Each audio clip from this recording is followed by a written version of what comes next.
Ian, we're in Swift Half, mate, and we're actually on TV as well today. We are. We're definitely on TV, and yet we're in the Swift half. So, hi, Alan. Why did you call me in on a Friday? Because we record on a Wednesday and then the breaking news happens. All the news happens on a Thursday this week. So I wanted you back in so we could discuss what's happened because we've had breaking news from two races. Okay. So, what's happened, Alan? Right. First of all, Twickenham. Now, you were going to go to Twickenham for Spartan Twickenham for stadium race. Yeah. Yep, I was. Yep. It's been cancelled, mate. I know. I heard. It's not great, is it? It's not great, but yeah, this is good customer service in my eyes. Yeah, because I know they've cancelled race, which is, that's a bit of a bummer, but they're offering a lot of things in return. So they've cancelled it 3 months in advance. Yep. Yeah. Now, I know some people might have booked accommodation, I know solo mothers have because you're having a Christmas party down there, but they're offering you free entry to not only another Spartan race, but also a Tough Mudder city race.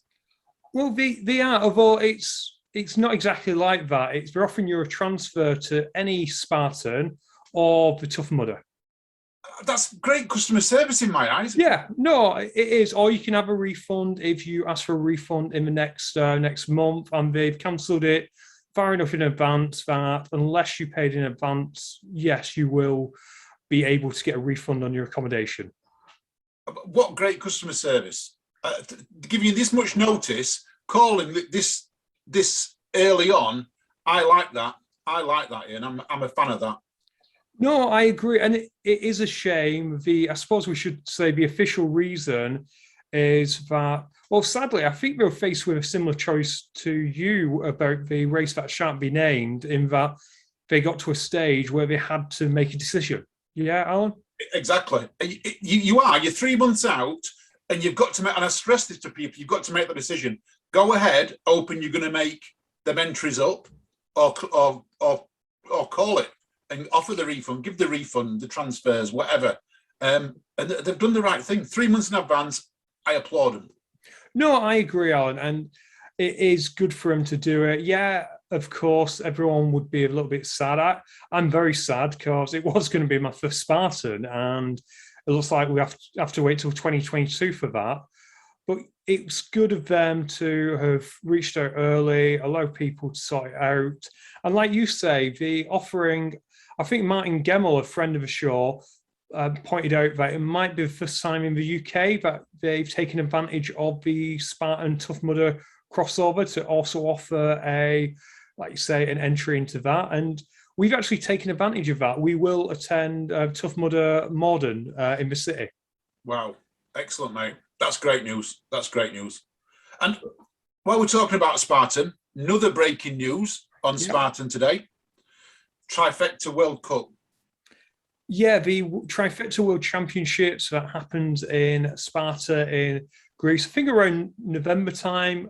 The actual concept's really good, and I think we should do this more often, whereby you have, I believe, a super sprint on the first day. Yep. And that then gives you a rolling start on the beast, which then decides who basically wins. I think that as a concept of a race weekend is great. But we're not so much talking about that. We're talking about the fact that they've cancelled it this year. Sorry, postponed.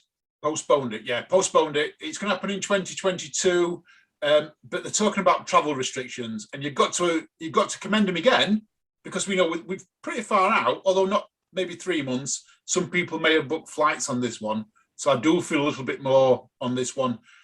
But it's the travel restrictions. We're still in a pandemic, whether people like it or not. We are, aren't we? Well, yeah, and I think it will depend on where you are in the world as to whether or not you've booked travel. And fingers crossed, everyone's able to get credit on the flights if you have booked, credit on the hotels, or if they really have to go to Greece. There's worse places to go than Sparta for a long weekend. Let's be honest there. There certainly is. There certainly is. But now we've talked about the good customer service. I know where you're going with this. Is where I brought you in with it. Let's talk Tough Guy?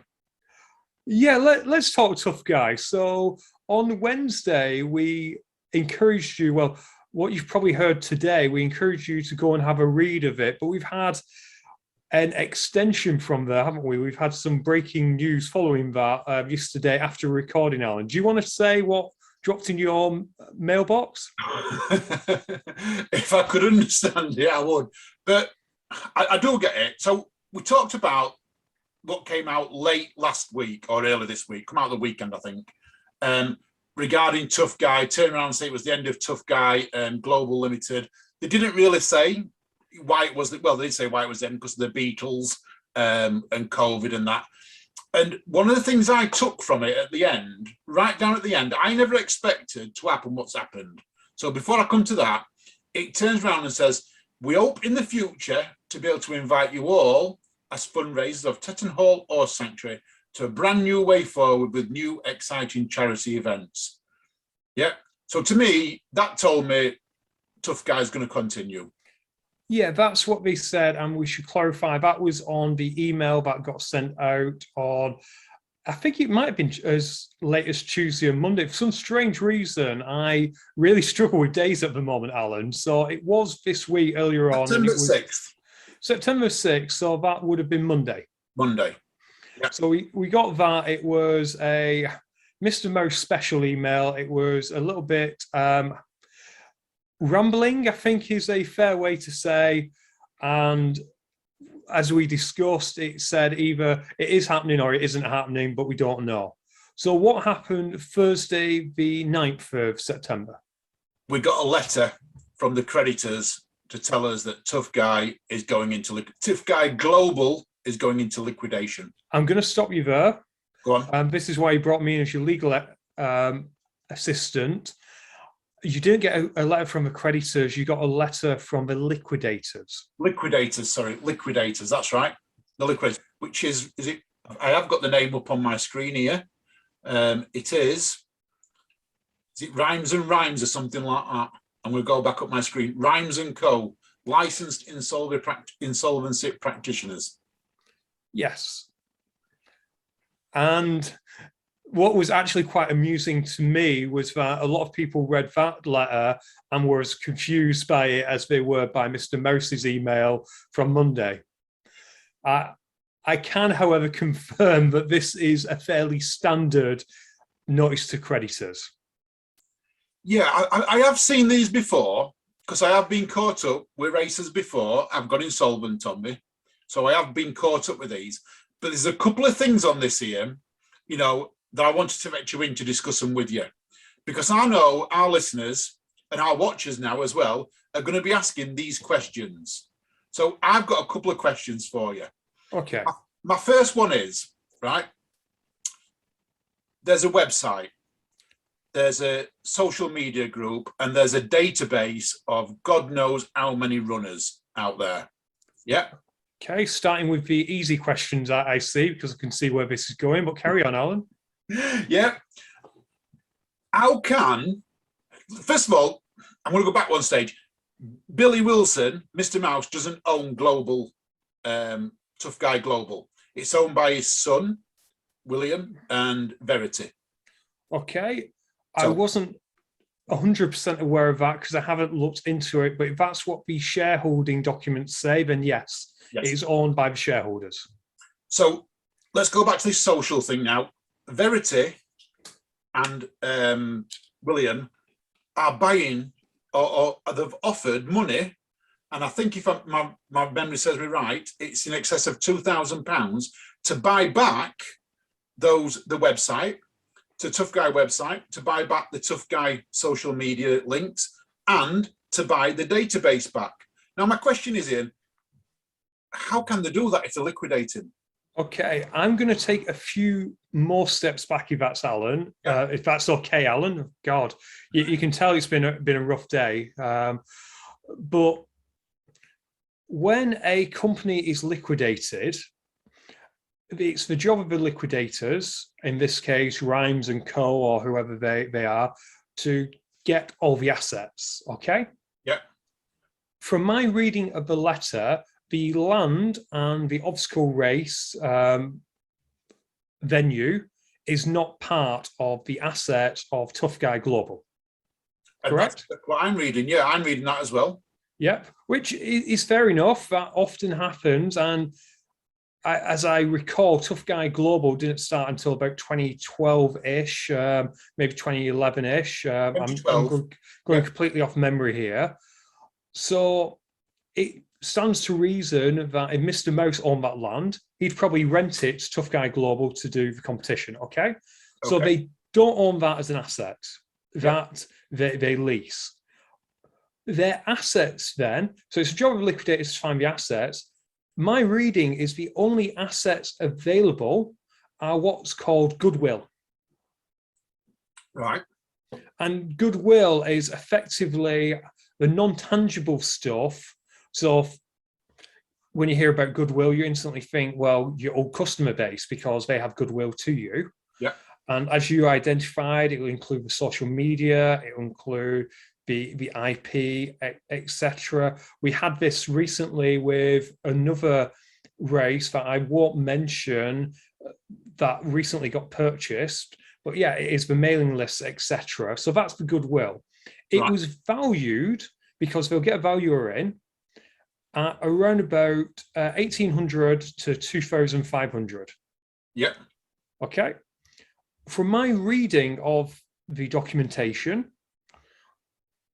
the shareholders or directors of the now liquidated or soon to be liquidated Tough Guy Global have made an offer in excess of that valuation for that goodwill.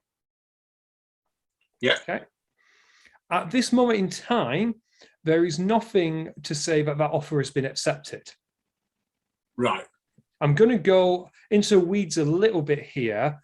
And sometimes there's what's known as pre-pack administration, where a deal is done for all the stuff we just talked about, and the creditors don't really get a say in it. And effectively, the company closes down on the Monday and then reopens on the Tuesday. That's not what appears to have happened here. No, not yet. But it does appear that the directors or people associated with the old company wish to purchase effectively the assets or the electronic assets of Tough Guy Global. And they're perfectly entitled to make an offer. Right. And you're pulling your face because I think you've got a question. I don't think I've answered your question yet. So ask it again. No, I think you have. So they can do it. So they have to use their own money to do this. Yeah? Yes, they do. Their own money to do this. If they're purchasing those assets, and we'll just put a figure on this, we'll say £2,500. If I was to offer £2,501, would the creditors have to sell them to me? You mean the liquidators? Again, you're not doing a very good job of this. The liquidators. It is the job of the liquidators to get the best possible deal for the creditors. And the creditors in this case include the class of racers as well, because they've each paid out, so they're each individual creditors. So it's a job of liquidators to get the best deal. If what you were offering was the best deal, perhaps. I don't know. But on the other hand, there is nothing to stop the directors from then offering £2,502 and go back and forth. There's nothing to say that the liquidators have to take your offer and can't go back to the directors. Could all the creditors, all the creditors like me, yes, I'm a creditor, aren't I? Could all the creditors go to the liquidators and say, we will let you out, we will write off all our debts if we can have those so it can't be started up again? That's a difficult question because there's a couple of things. One, in insolvency law, there's what's called a creditors committee, which you can. And if memory serves, sadly, we just hopped on this call straight after work, so I don't have the document in front of me. I think they're asking for permission not to have a creditors committee? Yes, they are. I've seen that. Yeah, they want Yeah. not to have a creditors committee. Yeah. So if enough of the creditors wanted a creditors committee, Yeah. you potentially could. The question, of course, Alan, would be, well, one, who would purchase it and what would you do with it? Because as well as the liquidators having to get the best deal for the creditors, they also have to consider any purchaser. So they have to consider the reason for the purchase. To put it into it, the ethos of never to be used again. Well, that I can potentially accept, but well, firstly, you'd have to get all of the creditors to accept, and there are a lot of them. Yeah.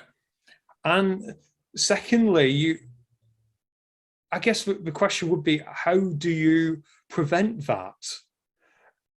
Because ultimately, all you're purchasing is a name and potentially a mailing list. They could, if they want to set up a new company, they could set one up as TUFF guy and not worry about anything. True. Okay. So I guess that was the question. And I think the other thing we should probably point out is at this moment in time, we don't know the reason that they made an offer for goodwill. It may be just to avoid it falling into wrong hands. Yeah, true. They might not have any plans to go again. So we don't know. Yeah, okay, I accept that point. I just don't want him to go again. I think he just leaves a bad taste in my mouth for a few reasons. So another one I want to talk about. Okay. They've sent out 1,000 people's names and addresses. Yes. the list of creditors, yes. Yeah, and it's got my address on there. And it's got everyone else's address on there that's entered. Yeah, now we're going on to GDPR discussions because I've been thinking about this. Firstly, for clarity's sake, GDPR does still exist. So Data Protection Act 2018 survived Brexit. We're now part of what's called GDPR UK. Yep. You can use data for various reasons. I am going to pull this up because I want to make sure I get it bang on, because this is an area that is kind of close to my heart. I do like data protection. I'm probably one of the few people who do, but I'm just going to go on the ICO website and get the exact terminology for a reason for process. Okay. Okay, you do that. I'm going to advertise. I'm drinking soul beer in the pub tonight, so we can't say soul beer. I'm drinking soul beer. Thank you to Tough Mudder for this while you're doing that. Yep, I'm drinking water out of a Peloton bottle because it was the closest thing to hand. Right, so there are 6 available lawful reasons for processing personal data, which would include disclosing it. Right. I'm not going to go through them all, but the most obvious one would be a legitimate interest. The processing is necessary for your legitimate interest or legitimate interest of third party, unless there is a good reason to protect the individual's personal data which overrides these legitimate interests. That might not be what they've used. There's others such as consent, contract, legal obligations, vital interest, public task. That might be not what they've used. I have a real issue with it. Personally, I wouldn't be happy. But the person to get in contact with is probably not Mr. Mouse, it's Clyde and whoever. They made a decision to disclose that information. Yeah. And if you're not happy with that decision, you need to speak to them. Right. And if you're not happy with their explanation, then you need to speak to the ICO. It may be, and this is a gap in my knowledge, it might be that when you're liquidating a company, you have to give that information out. You may have to give out a list of creditors in a prescribed form, which may include their names and addresses. Right. Okay, I get that. So I can understand completely how people are going to be upset about this. All I'd ask is, if you're unhappy, approach the person who's disclosed it, find out why they've done it, and if you're still unhappy, go to the ICO. Good point. I'm going to send an email. I'm going to send an email and ask them why. Yeah. And now this is my third one, and this is not mine. This has come to my attention today. and you don't know about this one. Okay. So this is completely shock to you. But to the two people who've messaged me today, I never noticed this. So I'm going to use me as an example. Okay. So I paid Tough Guy Events £110 for my entry fee. Okay. Okay. That is what I pay them. That's physical cash I pay to them for my entry fee. Yeah. However, at the side of my name on this sheet and on other people's names, it only shows £68 that I've paid them. Okay. So my question was, where do you think it's gone, Ian? A couple of things. One, it could be processing fees. Right. So it could actually represent your profit to Tough Guy. Okay, so that's a good point. So what we're saying, out of all the money I've given them, they've made £68 gross profit from my entry fee. Potentially that is what they potentially have received or something else. Or it could be a mistake. It could be a complete mistake. And in which case, if you care enough, and some people obviously will, contact the liquidators and ask for a correction. Okay, because the people who contacted me everyone's contacted me so far to tell me it's different amount. It does seem quite a lot though, a £50 administration fee for my entrance. In truth, would it surprise you if the spreadsheet that they were doing it off got corrupted, and this is on Tough Guy, would it surprise you if different figures got put against different people's names by accident? I suppose if it all worked out right at the end, so if the total figure was right at the end, let's just say they took in £75,000, that's just off the top of my head.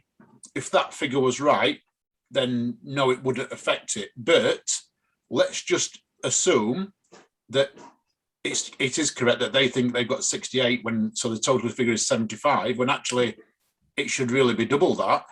Yeah. It makes me wonder where the money's gone.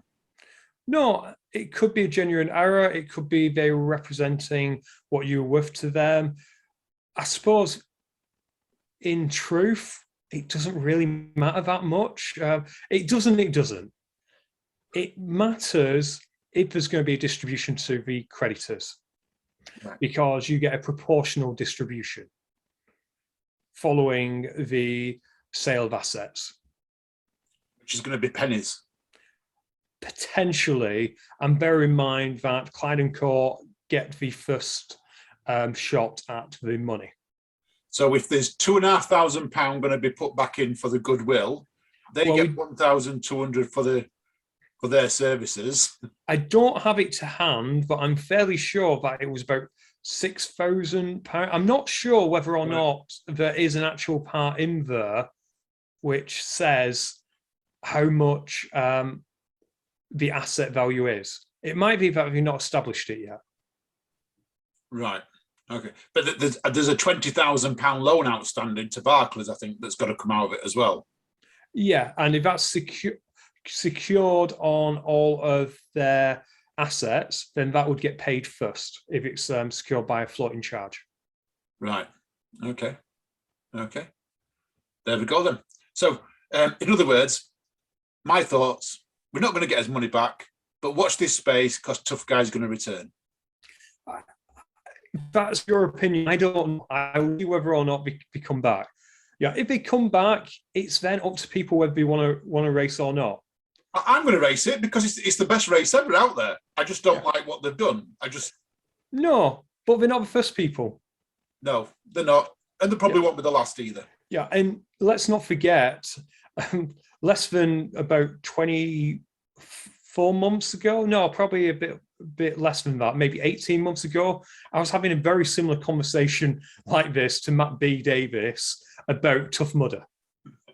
Oh, wouldn't it be good if Joe DeSena stepped in?